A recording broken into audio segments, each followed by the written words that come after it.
practice test 2 from ETS TOEFL writing task 2. Your professor is teaching a class on education. Write a post responding to the professor's question. In your response, you should do the following: express and support your opinion, make a contribution to the discussion in your own words. An effective response will contain at least 100 words. From Dr. Gupta, this week, I want you to discuss assessment criteria. Some school teachers give high grades marks only to those students who perform well on their homework assignments and tests.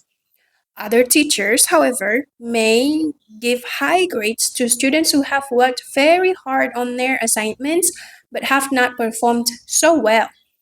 Which approach do you think is better?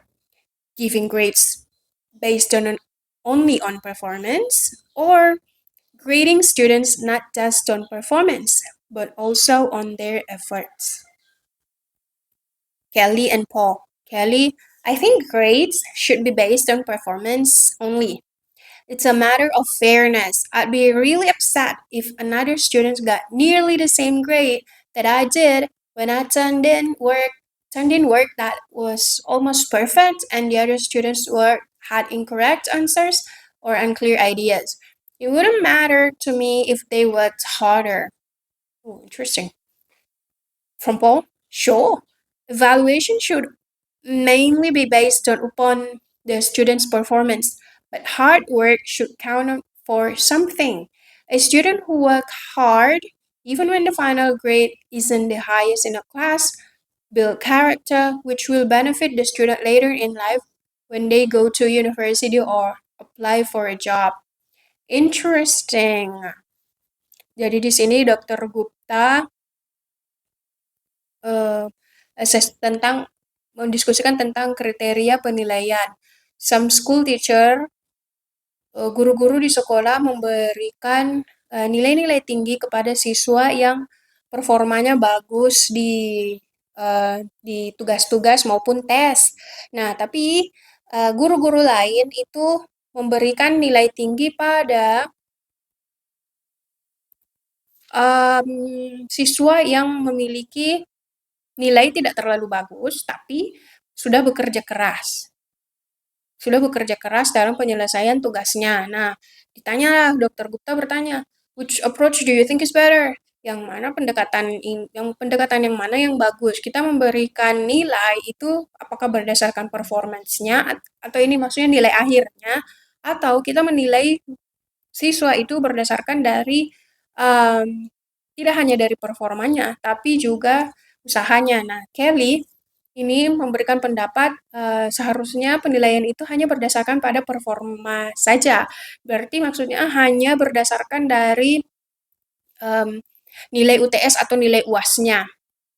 Supaya adil katanya. It's a matter of fairness.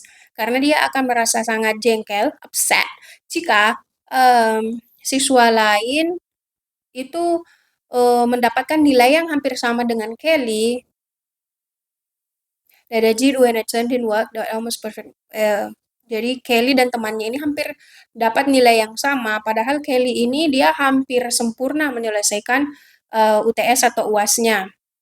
Sedangkan siswa lain memang salah idenya, jawabannya salah atau idenya tidak jelas.